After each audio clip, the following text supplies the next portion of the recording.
Hello. Hello. Today's cold, yeah? Yes, busy day. Busy day. 今天很忙。Problem with the heat. Yeah, 我们的暖气有问题，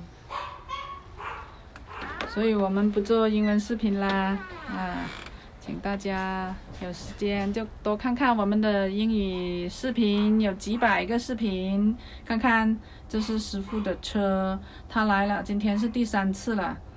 第一次检查是说那个煤气罐有问题，我们因为是中央空调还有暖气都是中央空调的，然后就是在下面那个 basement 就地下室，然后第一次看是说暖气炉有问题，然后就说换，我们就同意大概$1000多，然后买了煤气罐过来换了，然后又不行，他说又是另外一个另外一个零件有问题，然后他就说要下单买，然后价格要提升，然后我们说 OK， 然后他下单可能拿到货了，今天又过来安装第2次，看看怎么样。所以就是说你要相信吧，现在就是这样啦，只能够相信他们啦，因为家里面也就是说有些不同的建议吧，反正我们就既然给他这个公司来维修，就相信他了，他就是真正宰我们也没有办法，对吧？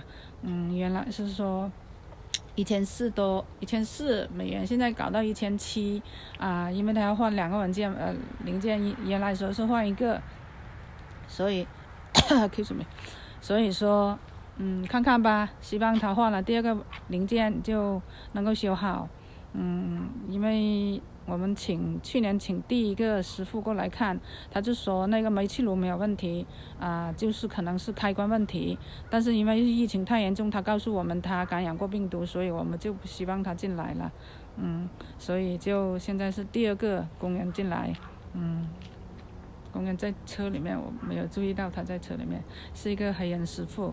我们在网上选这个公司，就是在他那个 feedback， 就是他那个评语是很高的。这个在整个这个社区，他是很好的公司，所以就是用言不疑，疑言不用吧，就相信他今天能够修好给我们了。因为现在冷每天现在都是将近是接近0度吧，蛮冷的。你看今天又下雨了。很快就圣诞节了，所以就是说他们也着急，要帮我们修好。OK， 所以就今天给大家分享这个视频，我们不能够做英语视频了，因为小狗在闹小狗一有看到车接触我们家，它就在闹，所以就不能够做视频了，吵吵闹闹的。跟它打招呼。好的，大家晚安啦。看到我视频的时候是早安。好的，谢谢大家，祝大家好，拜拜。